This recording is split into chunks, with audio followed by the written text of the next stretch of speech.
Break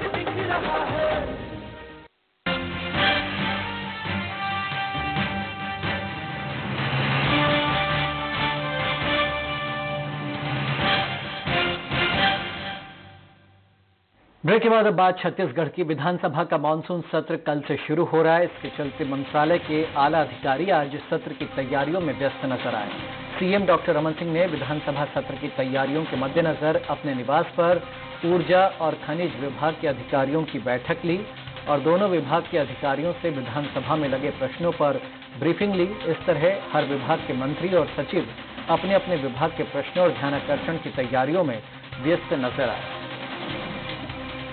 इस खबर समेत तमाम खबरों पर चर्चा के लिए छत्तीसगढ़ संपादक मनोज सिंह बघेल हमारे साथ जुड़ गए हैं। मनोज जी, किस तरह का सत्र रहने की तैयारी, किस विभाग के सबसे ज्यादा प्रश्न लगे हैं और कैसी है सत्ता पक्ष की तैयारी?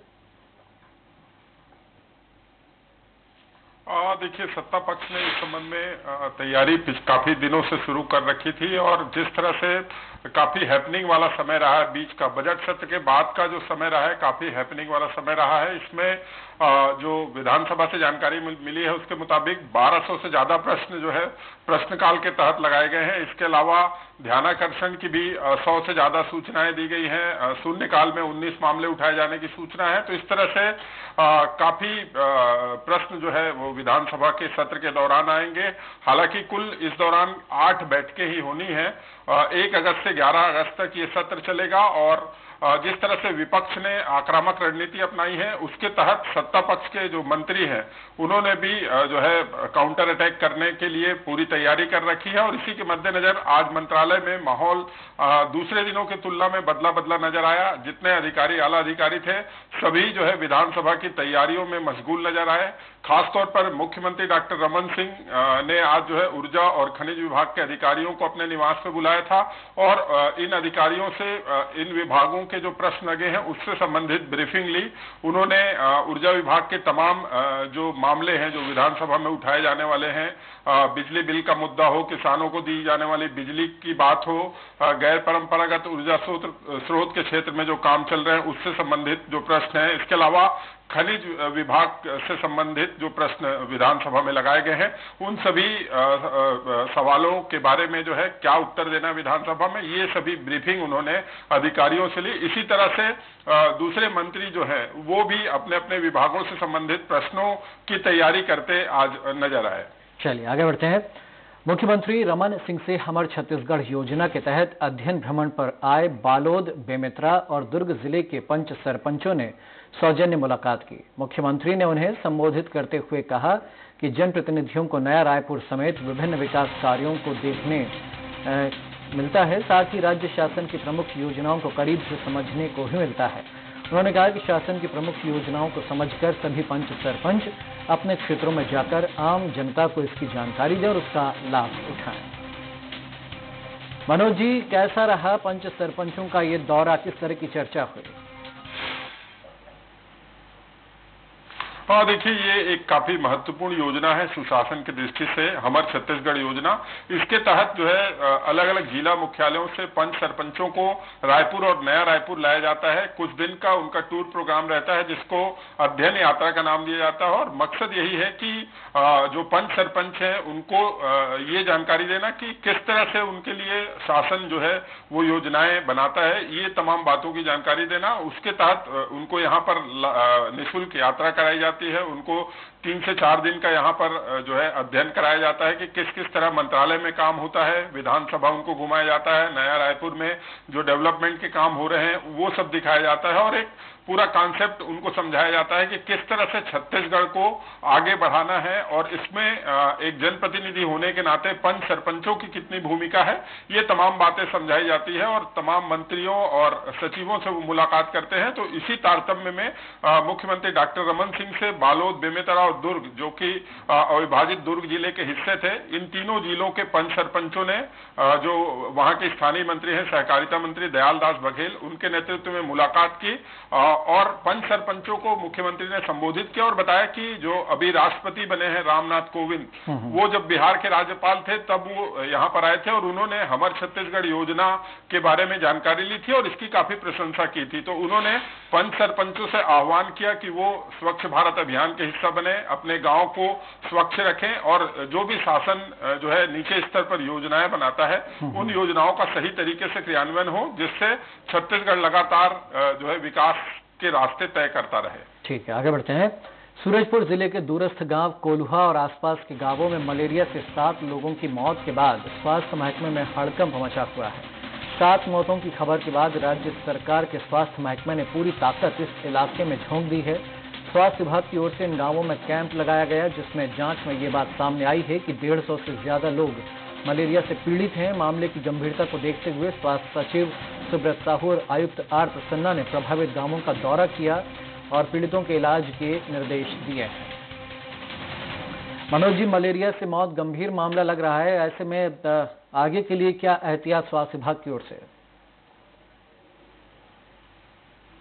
और देखिए, अभी अभी एक और सूचना आई है कि 2 और की मौत हो गई। इस तरह से कुल 9 मौतों की सूचना आई है। पिछले 4-5 दिनों में जो मौत का आंकड़ा है वो अभी अभी जाकर 9 की संख्या तक पहुंच गया है। जाहिर तौर पर काफी बड़ा नुकसान है, जनहानि हुई है, जबकि इस संबंध में अलर्ट किया जाता है कि बारिश के दिनों में जो है लोग बीमार पड़ते हैं, तरह तरह की बीमारियां होती है। डायरिया के अलावा मलेरिया जो है, मच्छरों का आतंक इस समय और बढ़ जाता है और यही वजह है कि जो सूरजपुर जिले के कोल्हा गांव है, जिसकी दूरी जिला मुख्यालय से 150 किलोमीटर से ज्यादा है, वहां और आसपास के 2-3 और गांवों में मलेरिया का जबरदस्त प्रकोप है। और मौतों की सूचना मिलने पर आज जो है स्वास्थ्य विभाग के 2 बड़े अधिकारी हेलीकॉप्टर से उन प्रभावित गांवों में पहुंचे हैं और वहां की स्थिति का जायजा ले रहे हैं। अभी भी ये दोनों अधिकारी, जो सुब्रत साहू हैं, जो प्रमुख सचिव स्वास्थ्य हैं, और जो कमिश्नर हैं आर प्रसन्ना, ये दोनों पीड़ित गांवों का दौरा कर रहे हैं और वहां पर जो स्वास्थ्य विभाग की टीम है उनको निर्देश दे रहे हैं कि आवश्यक जो इंतजाम है पीड़ितों की मदद के लिए वो सब किए जाएं। गांव में लगातार कैंप चल रहा है। करीब 150 मरीजों में फैल्सीपेरम मलेरिया के लक्षण पाए गए हैं और जो है इस सूचना पर जो है स्वास्थ्य विभाग ने जरूरी एहतियात बरता है और पूरी टीम को अलर्ट किया है कि किसी भी तरह की और जनहानि न हो। जिन जिन मरीजों को ज्यादा गंभीर बीमारी है उनको जो है हायर सेंटर में रिफर करें, जरूरत पड़ने पर उनको रायपुर लाएं और रायपुर में उनका इलाज कराएं। तो इस तरह से स्वास्थ्य महकमा पूरी तरह से चौकन्ना है, अलर्ट है, अधिकारी मौके पर तैनात है और उम्मीद की जानी चाहिए कि पूरा स्वास्थ्य विभाग जिस तरह से लगा है उसको देखते हुए कि अब जाकर स्थिति में कुछ सुधार हो। ठीक है, आगे बढ़ते हैं। कोरिया जिले के सरकारी स्कूलों में तालाबंदी की खबर से स्कूल शिक्षा विभाग के अधिकारी दिन भर परेशान होते रहे और टेलीफोन से मामले से जुड़ी जानकारी लेते रहे। यहाँ के तुर्रीपानी स्कूल में जांच के दौरान कलेक्टर नरेंद्र दुग्गा ने एक शिक्षाकर्मी को कथित रूप से तमाचा जड़ दिया था, जिसके बाद जिले के शिक्षाकर्मी आक्रोशित हो गए। शिक्षाकर्मियों ने कलेक्टर के खिलाफ थाने में लिखित शिकायत करने के साथ ही मुख्यमंत्री को भी पत्र लिखा है और कलेक्टर के खिलाफ कार्रवाई की मांग की है। मनोज जी, इस वक्त क्या स्थिति है? देखिए, ये 2 दिन पुराना मामला है।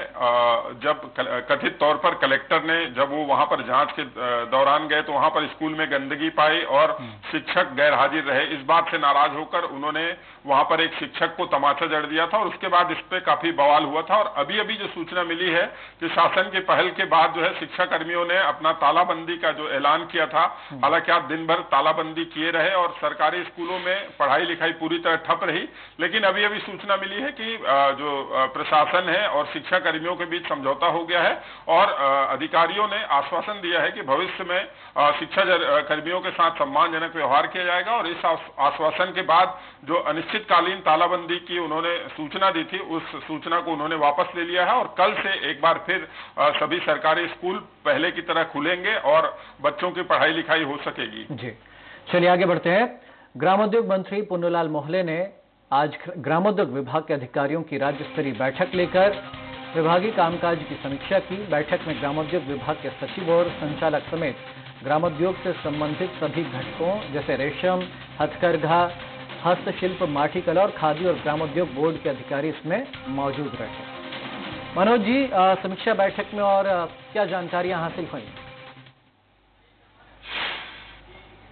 देखिए, ये समीक्षा बैठक अब से कुछ ही देर पहले खत्म हुई है और इसमें जो है पूरे प्रदेश भर के जो जिला स्तर के अधिकारी, संबंधित विभागों के, रेशम के, माटी कला बोर्ड के, खादी ग्रामोद्योग बोर्ड के, हथकरघा, हस्तशिल्प, ये तमाम जो घटक माने जाते हैं ग्रामोद्योग विभाग के, वो सभी अधिकारी यहाँ पर मौजूद हुए थे। और विभागीय मंत्री जो पुन्नूलाल मोहले हैं, उन्होंने सभी सरकारी योजनाएं जो इन विभागों में चलाई जाती है, उन सभी योजनाओं की समीक्षा की। हालांकि जो बदलते दौर में जिस तरह से मशीनीकरण हुआ है, उस ऐसे दौर में जो हाथ से बनी वस्तुएं हैं, उनकी प्रॉपर मार्केटिंग नहीं होने के कारण ये जो कलाएं हैं, पारंपरिक कलाएं हैं, वो विलुप्त होती जा रही हैं। इस संबंध में जो है नए नए सुझाव लिए गए कि किस तरह से जो पारंपरिक हस्तशिल्प है, हथकरघा है, रेशम उद्योग है, ये तमाम जो छोटे छोटे उद्योग हैं, उनको बदलते परिवेश में कैसे मार्केट में टिकाए रखा जाए, इसके लिए किस तरह से मार्केटिंग की स्ट्रेटजी बने, इन तमाम बातों पर चर्चा की गई।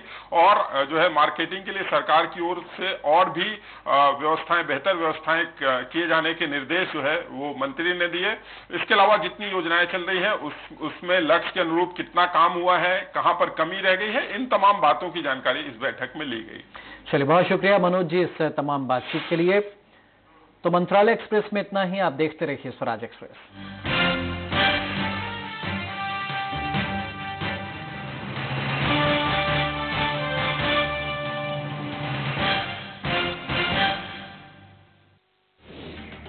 दशक के बावजूद डूब प्रभावित परिवारों के लिए क्यों पूरे नहीं हो पाए पुनर्वास के इंतजाम?